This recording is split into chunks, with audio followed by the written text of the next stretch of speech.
सनातन धर्म की सबसे प्राचीन और रहस्यमय परंपराओं में से एक है शाक्त संप्रदाय, जिसमें देवी की पूजा की जाती है। शाक्त संप्रदाय के अनुसार स्त्री शक्ति ही इस ब्रह्मांड का मूल है और इसी विश्वास से प्रेरित होकर 10 महाविद्याओं की परिकल्पना की गई है। इन 10 महाविद्याओं का महत्व सिर्फ धार्मिक नहीं है, बल्कि ये आध्यात्मिक और दार्शनिक दृष्टिकोण से भी अत्यंत महत्वपूर्ण है। आज हम इन्हीं 10 महाविद्याओं के रहस्यों को जानेंगे, उनकी उत्पत्ति, उनके स्वरूप और उनके पीछे छिपे गहरे अर्थ को समझेंगे। सनातन धर्म के शाक्त संप्रदाय में 10 महाविद्याओं का उल्लेख मिलता है। ये 10 महाविद्याएं हैं काली, तारा, त्रिपुर सुंदरी, भुवनेश्वरी, छिन्नमस्ता, भैरवी, धूमावती, बगलामुखी, मातंगी और कमला। हर देवी का अपना एक विशेष रूप, चरित्र और महत्व है। इन महाविद्याओं का वर्णन महाभागवत और बृहद धर्म पुराणों में मिलता है, जिनमें इन्हें अत्यंत शक्तिशाली और रहस्यमय रूप में चित्रित किया गया है। मां काली सबसे पहले आती है। उनका स्वरूप अत्यंत भयावह और विकराल है। उनके 4 हाथ होते हैं, जिसमें एक हाथ में खड्ग और दूसरे में कटा हुआ सिर होता है। बाकी 2 हाथ अभय और वरद मुद्रा में होते हैं। मां काली का काला रंग और उनके गले में मुंडों की माला उनकी शक्ति और संहारक रूप को दर्शाता है। वे श्मशान में रहती हैं, जो जीवन के अंत और पुनर्जन्म का प्रतीक है। मां काली को समय की देवी भी कहा जाता है, क्योंकि समय को कोई नहीं रोक सकता। वह हर चीज को निगल जाती है, चाहे वह ब्रह्मांड हो या जीवन। मां तारा का स्वरूप भी काली मां के समान ही है। उनका रंग भी काला है, लेकिन उनके पेट का आकार मटके जैसा होता है, जो उनके पोषण और संरक्षण के गुणों का प्रतीक है। मां तारा की पूजा विशेष रूप से तांत्रिक करती हैं। पौराणिक कथाओं के अनुसार तारा मां की पूजा से साधक को बुद्धि, ज्ञान और मुक्ति की प्राप्ति होती है। त्रिपुर सुंदरी को ललिता और राजराजेश्वरी भी कहा जाता है। उनका स्वरूप अत्यंत सुंदर और मोहक है। वे 16 वर्ष की किशोरी के रूप में दिखाई देती हैं और उनका यह रूप प्रेम, सौंदर्य और जीवन के रस का प्रतीक है। त्रिपुर सुंदरी को त्रिपुरों, 3 लोकों की स्वामिनी कहा जाता है। वह आदि शक्ति का सौम्य रूप है और वे जीवन की सौंदर्यपूर्ण और रचनात्मक शक्ति का प्रतिनिधित्व करती हैं। भुवनेश्वरी का अर्थ है ब्रह्मांड की स्वामिनी। उनका रूप सौम्य और गौर वर्ण का है। वे ब्रह्मांड की संरक्षक और उसकी सृष्टि, पालन और संहार की शक्ति है। उनका यह रूप जीवन की विविधता और उसकी अनंतता का प्रतीक है। मां छिन्नमस्ता का स्वरूप सबसे विचित्र और अद्भुत है। उन्होंने अपने ही सिर को काट दिया है और उनके गले से रक्त की 3 धाराएं निकल रही हैं, जो उनकी सहचराओं के मुख में जा रही हैं। यह रूप यह बताता है कि जीवन और मृत्यु एक ही सिक्के के 2 पहलू हैं। मां छिन्नमस्ता का यह स्वरूप आत्मबलिदान और जीवन के चक्र का प्रतीक है। मां भैरवी को त्रिपुर भैरवी भी कहा जाता है। उनका रंग लाल है और उनकी आंखें भी लाल होती हैं। वे उग्र और संहारक रूप में दिखाई देती है। उनके गले में मानव सिरों की माला होती है। भैरवी का यह रूप शक्ति और संहार का प्रतीक है, जो हमें जीवन में आने वाली कठिनाइयों और चुनौतियों का सामना करने की प्रेरणा देता है। मां धूमावती विधवा रूप में दिखती हैं।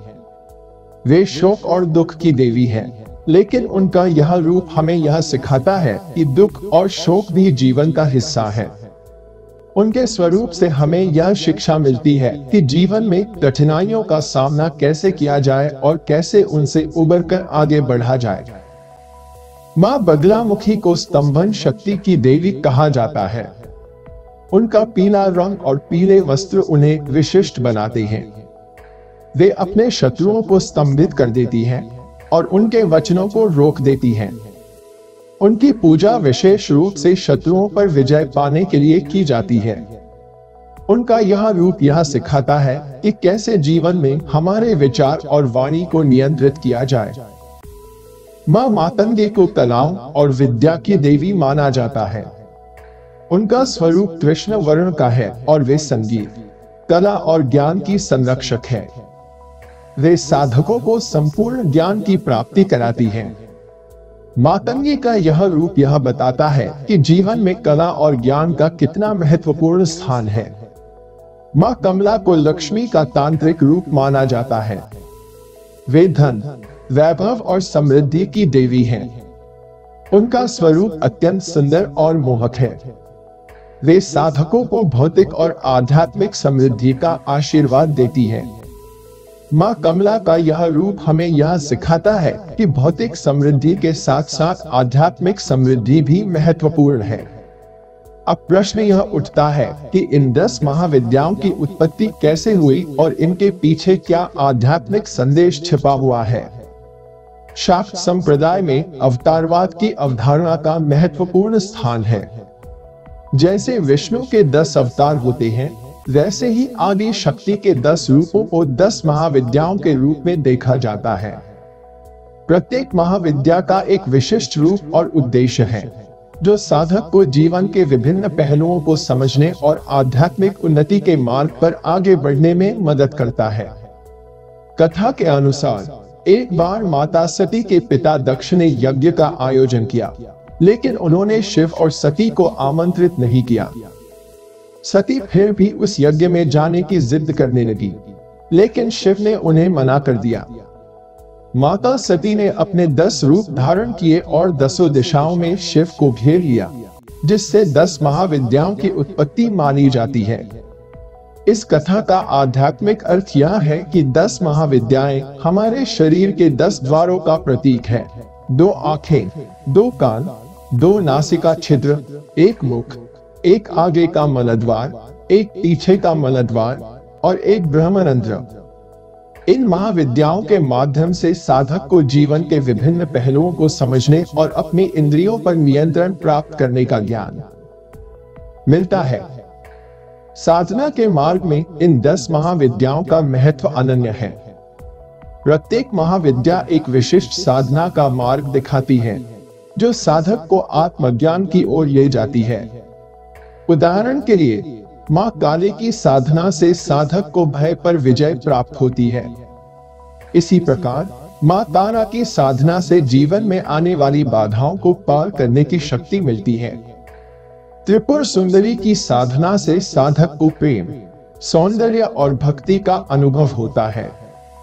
मां छिन्नमस्ता की साधना से साधक को आत्मबलिदान और इच्छाओं पर नियंत्रण का ज्ञान प्राप्त होता है। मां भैरवी की साधना से साधक को अपने भीतर की शक्ति और संहारक तत्व को जागृत करने की प्रेरणा मिलती है। मां धूमावती की साधना से साधक को शोक और दुख के अनुभवों से गुजरने के बाद भी आत्मबल का विकास होता है।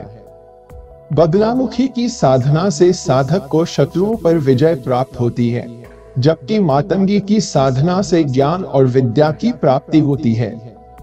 अंत में मां कमला की साधना से साधक को भौतिक और आध्यात्मिक समृद्धि प्राप्त होती है।